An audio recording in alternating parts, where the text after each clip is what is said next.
जी। पहले तो मैं ये बता दूं कि जो हमारी वहाँ बात हुई मुख्यमंत्री के ओएसडी साहब से, वो भी तो जानना चाह रहे होंगे ना सब लोग क्या बात हुई। आप में से कई लोग गए होंगे वैसे तो वहाँ अंदर अपना अपना ज्ञापन लेकर के, लेकिन समस्या कहाँ आती है कि आप लोग उसको ठीक से प्रस्तुत नहीं कर पाते, इसलिए हमारी ज़रूरत पड़ती है। तो वो एफआईआर पे अटक रहा था ओएसडी सीएम साहब का। मैंने कहा भाई एफआईआर तो बाद की बात है, पहले जो तुम्हारी पहले इसकी सरकार थी गहलोत साहब की, उसने जो इसमें गलती की है एक्ट के इम्प्लीमेंटेशन में, इसको ठीक करो। यहाँ सक्षम अधिकारी आप फाइनेंस सेक्रेटरी को बनाओ स्टेट के को, सहायक सक्षम अधिकारी तमाम जिलाधिकारियों को और एसडीएम को बना दो तहसील स्तर पर, ताकि दूसरे राज्यों की तरह सब जगह भुगतान पटल स्थापित हों और भुगतान के आवेदन लिए जाएँ। इतने लोग सुसाइड कर गए हैं या 2 करोड़ से ज़्यादा ठगी पीड़ितों की संख्या है राजस्थान में, और राजस्थान में कुछ नहीं हो रहा। तो काफ़ी उनको मैंने डिटेल में चीज़ें समझाई, शर्मा जी साथ में बैठे, उनकी समझ में आया। तो उन्होंने जो मुख्यमंत्री के प्रमुख सचिव हैं उनके लिए मार्किंग किया है उसे, कि वो उसको पढ़ेंगे, देखेंगे चीज़ों को और इस पर ऐसा ही डिसीजन लेंगे जैसा हमने कहा है। तो ये होना ही है, क्योंकि कानून बन गया है, सबको पता है, और जब कानून बन जाता है तो आज नहीं तो कल लागू होगा। और हमारी संख्या भी कोई कम नहीं हो रही है, धीरे धीरे बढ़ती जा रही है। जब ये धीरे धीरे बढ़ जाएगी संख्या तो और जल्दी काम होना शुरू हो जाएगा। संगठन के विस्तार की जहाँ तक बात है तो साथियों, हमने जब ये संगठन बनाया तो इसमें कोई बहुत ज़्यादा ऐसी चीज़ें नहीं रखी थी कि भाई कोई क्राइटेरिया रखा हो, ऐसा आदमी होगा तो उसी को बनाएंगे, ऐसा होगा तो ऐसा करेंगे। हमारा एक ही क्राइटेरिया था कि व्यक्ति पीड़ित हो और ईमानदारी से काम करता हो, भले ही वो कोई अंगूठा टेक हो, बूढ़ा हो, बच्चा हो, जवान हो, स्त्री हो, पुरुष हो, किसी भी जाति का हो, किसी भी धर्म का हो, किसी भी क्षेत्र का हो, उससे हमारा कोई लेना देना नहीं था। बस यही देखा था कि वो पीड़ित है, उसके मन में दर्द हो और वो ईमानदारी से काम करे, जितना भी कर सके। ये नहीं है कि जी हम उसको छलांग लगवा दें या हवाई जहाज में उड़ा दें, ऐसा नहीं। जितना वो कर सकता है उतना करें, और इसी हिसाब से पदों का वितरण हमने किया। जहाँ जो भी मिले उन्हीं को बनाते गए। अब चूंकि संगठन बड़ा होता जा रहा है साहब, बहुत तरह के लोग आ रहे हैं, कुछ व्यापारी किस्म के लोग भी आ गए, कुछ बेचारे बहुत ज़्यादा पीड़ित भी हैं, तो सभी तरह के लोग संगठन में जुड़ते जा रहे हैं। तो आवश्यकता महसूस होती है कि भाई यहाँ इनको चेंज करें, वहाँ इनको चेंज करें। लेकिन राजस्थान तो पहला ऐसा प्रांत है हमारे संगठन के मामले में जहाँ हमें प्रदेश अध्यक्ष बदलने की जरूरत नहीं पड़ी, क्योंकि हमारे जो प्रदेश अध्यक्ष हैं, कहाँ गए साथी साहब, पूरी तरह से ईमानदार हैं, समर्पित हैं, जितना उनको हो सकता है उतना काम करते हैं। और उसके बाद त्यागी भी हैं कि उन्होंने कभी नहीं कहा कि साहब मुझे ही रखो प्रदेश अध्यक्ष। वो हमेशा कहते हैं कि कोई अगर सक्षम आदमी मिल जाए जो पूरा प्रदेश मुझसे बढ़िया ढंग से चला सके, हर जगह जा सके, हर जिले में गठन कर सके, हर जिले में कार्रवाइयाँ करवा सके, तो आप उनको नियुक्त कर दें, मुझे कोई आपत्ति नहीं है। ये हमेशा साखी साहब ने कहा था सब, गलत तो नहीं बोल रहा कुछ नहीं। तो साखी साहब की रिकमेंडेशन पर ही आदरणीय MP शर्मा साहब को, क्योंकि शिक्षित भी हैं और सक्षम भी हैं, प्रदेश अध्यक्ष घोषित करता हूँ मैं आज से। और हम इनका आपका स्वागत करते हैं, इनका सबका स्वागत।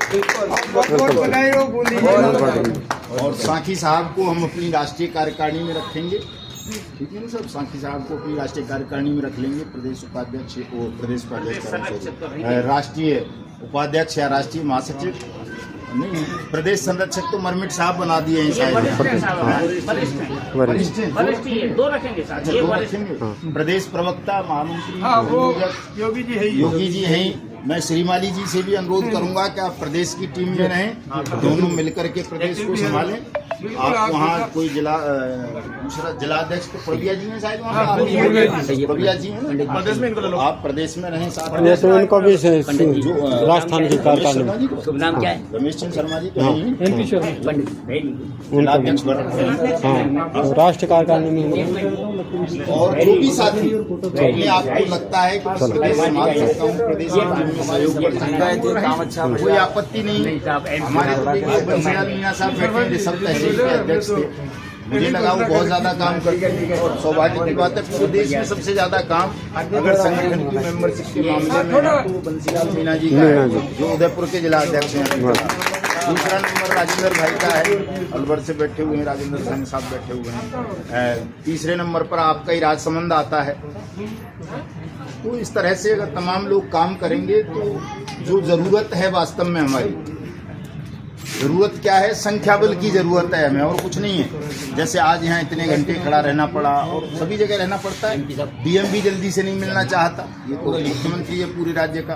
क्यों ऐसी स्थिति क्यों है? जब सबको पता है कि भाई ये इस कानून की बात कर रहे हैं जो कानून संसद ने बनाया है, हमें करना चाहिए इस पर काम, लेकिन नहीं करते हैं। क्यों नहीं करते हैं? वो इसलिए नहीं करते हैं कि उन्हें पता है कि ये इतने ताकतवर नहीं है कि अगर हमने काम नहीं किया तो ये हमें कुर्सी से उठा के फेंक देंगे, या सस्पेंड करवा देंगे, जेल भिजवा देंगे, या कोई और हमारा नुकसान कर सकते हैं। सबको पता है, चाहे कोई एसपी हो, डीएम हो, मुख्यमंत्री हो, एमएलए हो, एमपी हो या प्रधानमंत्री हो। इसलिए वो हमारी बात को सही होते हुए, न्यायपूर्ण होते हुए भी उतना गंभीरता से नहीं लेते हैं जितना लेनी चाहिए। अगर आपके पास ही कल ताकत हो जाए, हर जिले में आपकी कार्यकारिणी हो, हर राज्य में कार्यकारिणी हो, हर ब्लॉक में हो, हर तहसील में हो, यानी कि लगभग 1 लाख लोग अगर आपके पास हों, तो किस प्रधानमंत्री की औकात है सर, किस मुख्यमंत्री की औकात है, किस डीएम की और एसपी की औकात है कि वो इस बात को नहीं मानेगा जो कानून सम्मत है, विधि सम्मत है, न्यायपूर्ण है। 31 जुलाई के लिए कोई उपेक्षा कर पा रहा है, कोई अपमान कर पा रहा है, आपको इंतजार करवाता है, तो वो केवल इसलिए तो उसे पता है कि इनकी ताकत अभी इतनी नहीं है कि ये मेरा कुछ बिगाड़ पाए। जिस दिन उन्हें पता चल जाएगा ये बिगाड़ लेंगे, उस दिन आपको ऐसे लाइन में लगने की जरूरत नहीं पड़ेगी। पहले बुलाएंगे, घर पे फोन जाएगा आपके, या हरकारा जाएगा मुख्यमंत्री का कि साहब ने बुलाया है कि मुलाकात के लिए आपसे चर्चा करना चाहते हैं, क्या परेशानी है उन्हें बताओ, उन्हें दूर कर देते हैं। तो ये तभी होगा साहब जब आप अपने संख्या को बढ़ाएंगे। कितने भी योग्य हों, योग्यता क्या कर लेती है? कुछ भी नहीं। योग्य आदमी भी चप्पल घिस जाती है, जिंदगी घिस जाती है, एक कानून सम्मत काम को भी करवा नहीं पाता। 20-20, 30-30 साल उसे लड़ना पड़ता है साहब। निर्भया प्रकरण आपने सुना होगा सबने, वो एक लड़की के साथ रेप हुआ था, मार दी थी, और उसको लेके केवल हमारे देश में नहीं सारी दुनिया में अहवाल था। पूरा मीडिया उसके साथ था, तमाम पॉलिटिकल पार्टी उसके साथ थी। उस वक्त की जो सरकार थी मनमोहन सिंह जी की, उसके जो पर्दे के पीछे से मुखिया थे राहुल गांधी, वो उसके साथ थे। उसके बाद भी वकीलों ने इतने पेच फंसा दिए उस केस में कि 10 साल बाद जाकर के उनको फांसी हुई। 10 साल बाद जाकर के उस लड़की के परिवारजनों को न्याय मिला, जबकि फास्ट ट्रैक कोर्ट का प्रोविजन था उसमें भी, तो भाई 60 दिन के अंदर अंदर फैसला करो, फांसी चढ़ा दो इनको और इनको कंपनसेट कर दो परिवार के लोगों को। लेकिन नहीं हो सका। इतने कानूनी पेच हमारे देश में हैं। हमारे एक्ट में भी ये व्यवस्था है कि फास्ट ट्रैक कोर्ट होनी चाहिए, स्पीडी ट्रायल होना चाहिए, 180 दिन में सबका पैसा मिलना चाहिए, 2 से 3 गुना पैसा मिलना चाहिए। लेकिन कहाँ मिल रहा है साहब? लड़ना पड़ रहा है। कानून बने बनाए कानून के लिए हमें लड़ना पड़ रहा है कि इस कानून को लागू करो साहब, क्रियान्वित करो। और जो सरकार के इंटरेस्ट के कानून होते हैं, कोई मांग करता है उनकी सरकार खुद ठोक देती है, पट से बना करके ऐसा कर दो सब जगह। तो ये हमारी अपनी भी कमजोरियां हैं। हम लोगों के अंदर सब्र नहीं है। आज ही आप देख रहे होंगे इतनी दूर दूर से आए हैं हम सब, एक पूरा दिन भी हम इंतजार नहीं कर पा रहे थे, 1 घंटे की। सबको जल्दी थी, साहब जल्दी करो, इतनी देर क्यों लग रही है? तो कुछ लोग खुद ही लाइन में लग गए, जा करके लग जा भाई, रख दे अपनी बात तू भी जा करके, हम तो बाद में रख देंगे, नहीं भी रख पाएंगे तो कोई बात ना, हम तो दूसरी जगह चले जाएंगे, लेकिन तुम रखो पहले। तो इतना भी अगर सब्र आप लोगों में नहीं है कि हम जिस काम के लिए आए हैं उस काम को कम से कम 1 दिन दे दें, पूरा इंतजार कर लें, ताकि वो ठीक से हो, पहुँच ना हो, रायता ना फैले उसमें। जो आदमी ठीक से चीज़ों को समझा देता सकता है उसको आगे करें, ताकि समझाए वो, चाहे भले ही घंटे 4 लग जाएं, 10 लग जाएं, तो जल्दी काम होगा, ये रोज रोज का झंझट खत्म हो जाएगा। लेकिन आप लोग सब्र नहीं कर पाते हैं। वो सब्र जिनमें नहीं था वो तो चले ही गए शायद, सब चले गए, एक भी नहीं रुका ना, चले गए सब लोग। थोड़ा सा सब्र का भी काम है, साहस तो चाहिए ही इसके लिए लड़ने का।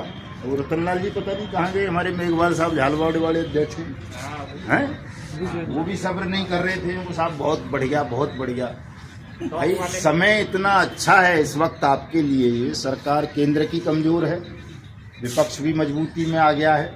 अगर आप भी थोड़े से मजबूत हो जाओ तो आपकी बात को सरकार भी तवज्जो देगी, विपक्ष भी उठाएगा।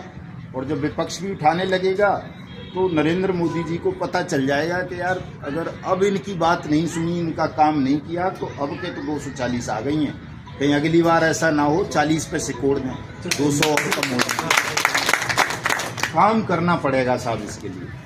6 महीने ज़्यादा से ज़्यादा अभी आपको और संघर्ष करना है, लेकिन ये 6 महीने ये सोच लो कि भाई परिवार में क्या हो रहा है, समाज में क्या हो रहा है और क्या समस्याएं, उनको भूल जाओ। कोई 6 महीने में मर नहीं जाएगा साहब। न ऐसा होगा कि साहब किसी के परिवार को कोई बहुत बड़ी हानि हो जाए, ऐसा नहीं होता है। परमात्मा ने सब कुछ, सबकी व्यवस्थाएं कर रखी हैं, तय कर रखा होता है। ये भाई साहब कहाँ गए हमारे, वो पिंटू अग्रवाल साहब किधर चले गए? इधर आइए, इधर आइए। ये देखिए, जब मैं लालसोंठ आया था अभी पिछले दिनों तो वहाँ मिले थे मुझे अग्रवाल साहब। क्यों साहब? 2 साल मिल रही 2-3। हाँ नहीं, अभी पिछली मुलाकात जो थी वो लालसोंठ में थी, जब आप बहुत परेशान थे और आपने बताया था कि मेरे घर पे ताला लगा दिया है निवेशकों ने, और ये और वो दुनिया भर की चीज़ें उन्होंने अपनी परेशानी बताई थी। तो मैंने इनको सलाह दी थी कि आप ये जो चीज़ें मुझे बता रहे हो ये लिख लो एक कागज़ पर, बड़ी आपकी जेन्युइन प्रॉब्लम है, मार्मिक बात है, और कलेक्टर साहब को मिल लो अपनी एप्लीकेशन लेकर के, तो निश्चित रूप से उसी दिन आपकी समस्या का समाधान करवा देंगे। क्योंकि कलेक्टर भी आदमी है, कोई जानवर नहीं होता। जब सच्चाई से आप स्वयं जाके मिलते हो, बताते हो, रोते हो, बिलखते हो, तो उनकी समझ में आ जाती है। और पिंटू अग्रवाल साहब ने वैसा ही किया। बताना साहब जरा क्या हुआ? कलेक्टर साहब को एप्लीकेशन दिया था, 2 घंटे के अंदर ताला खुल गया। 2 घंटे तो लगे भी नहीं। एसडीएम को और तहसीलदार सब गाँव में 2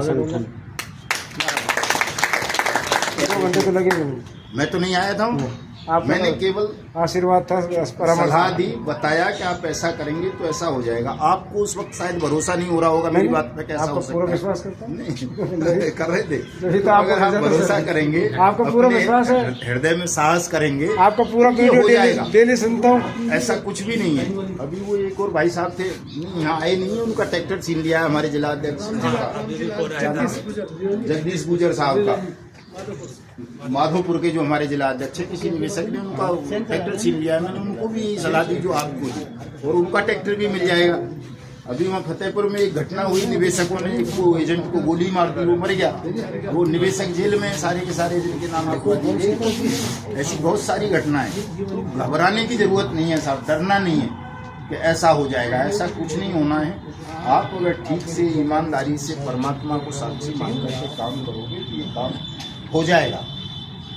आप बहुत कलाकार लोग हैं सब, कोई वैसे थोड़ा ही हो आप, जैसा आप कुछ जानते नहीं हो। आपने दुनिया का सबसे निराला काम किया है कि लोगों की जो है गुल्लक तोड़वा दी, लोगों के मसाले के डब्बे तोड़वा दिए, उनमें रखे हुए पैसे जमा करवा दिए आपने। तो इतना बड़ा मतलब पैसा निकालना किसी की जेब से कोई मामूली काम होता है सर?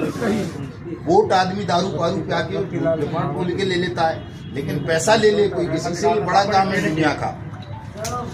और आपने वो सब काम किया है। दुनिया का सबसे बड़ा काम करने वाले लोग आज सबसे ज्यादा कमजोर हो गए हो। केवल यूँ लग रहा है यार कोई अपराध हो गया आपसे, कोई अपराध नहीं है ये। सरकार ने कानून बना दिया है, सरकार ने जिम्मेदारी ले ली है कि सरकार पैसा देगी, 2 से 3 गुना देगी, 180 दिन में देगी। तो सरकार से लड़ना है, किसी कंपनी से नहीं लड़ना। कंपनियों का और सरकार जाने तो वो दोनों आपस में लड़ेंगे या रिश्तेदारी करेंगे, हम उस बीच में पड़े ही ना। हम केवल इस कानून की बात करें कि साहब ये कानून बना दिया है तो हमारा पैसा आप वापस करो, हो जाएगा ही। कोई ये नहीं कह सकता कि भाई तू कैसे कह रहा है, किसी ने कहा है आज तक? चूंकि कानून बना के उनका हाथ कट चुके हैं, वो वैसे ही कमजोर हो चुके हैं, वो आपको ये तो कह ही नहीं सकते कि हम नहीं करेंगे, हम पैसा नहीं देंगे। वो हाँ ही करना पड़ेगा उन्हें कि हाँ देंगे। भले ही देना वो अलग बात है, देर तक लटकाते रहें, लेकिन मना नहीं कर पाएंगे आप। और जिस दिन आप साथ जागरूक हो गए, संगठित हो गए, उस दिन आपके सब पैसे मिल जाएंगे। तो तमाम साथी संगठन को मजबूत करो, अपने विश्वास को मजबूत करो। मार्च तक जो है, मार्च 2025 तक ये आपका होना है सब कुछ सिस्टम। 31 जुलाई।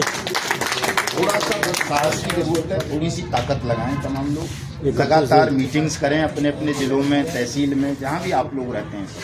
आपके यहाँ बड़े बड़े समर्पित साथी मामचंद साहब बैठे हैं। तमाम राज्यों में जहाँ भी मामचंद साहब इजारा से खड़े हो जाइए तो मामचंद साहब कभी तमाम राज्यों में जाते हैं, जहाँ की खबर सुन रहे थे वहाँ कार्यक्रम में वहीं जाते हैं। भाई बैठे हैं, तमाम जगह बैठे हैं, तमाम से आते हैं। 31 जुलाई के लिए आपका राजस्थान किसी भी सूरत में कमजोर नहीं है। कमजोरी है तो केवल ये है कि यहाँ की जो सरकार ने गड़बड़ की है ना साहब, हम उसको ठीक से समझ नहीं पा रहे और उसको परस्यू करके रख नहीं पा रहे। तो अब आपको प्रदेश अध्यक्ष बढ़िया पढ़े लिखे शिक्षित मुझसे भी अच्छे राइटर यूपी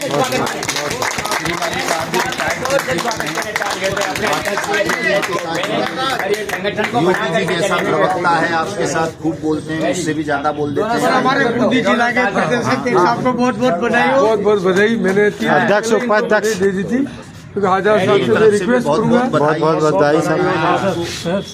जो भी साथी लगता है अब आप अपनी बढ़िया कार्यकारिणी बनाओ, साहब ने आपको दिया है। और हर जिले से रख लो सब।